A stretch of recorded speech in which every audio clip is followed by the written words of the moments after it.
Hi, Rich Carrubba for bowlingball.com. I want to talk to you today about how to use your bowling balance arm.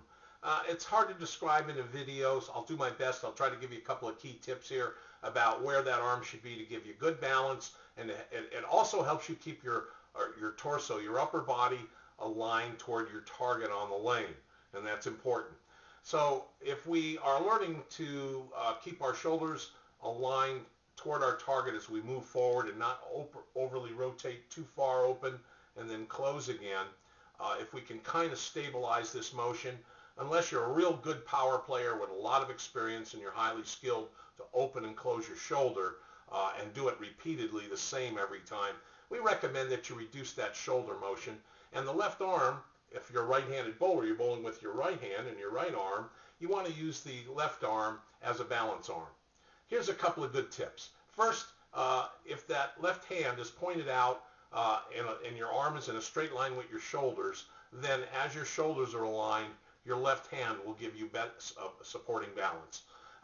The left hand should be about waist high to keep the shoulders relatively level. If you want the bowling shoulder to drop slightly, then you might want to raise the left hand a little more than waist level, maybe closer to shoulder level. It depends on how you like to position your bowling shoulder while you're walking up and releasing the ball.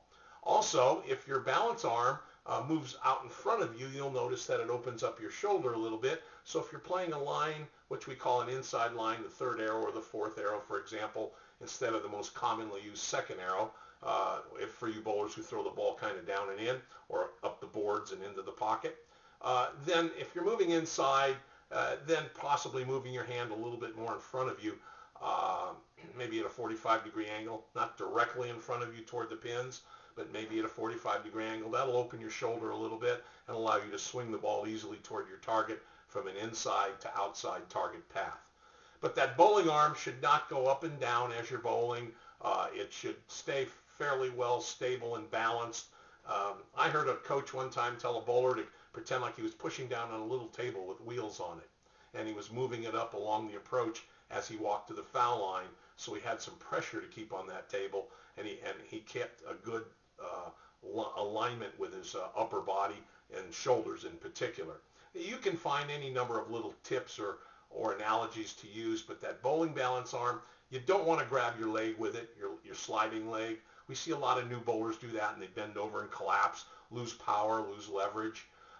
You can keep that away from your body to the natural extension of your arm, maybe waist high, and maybe straight across from your shoulders or slightly in front of your shoulders to encourage you to keep that swing path aligned with the desired target path you want the ball to follow down the lane and to the break point.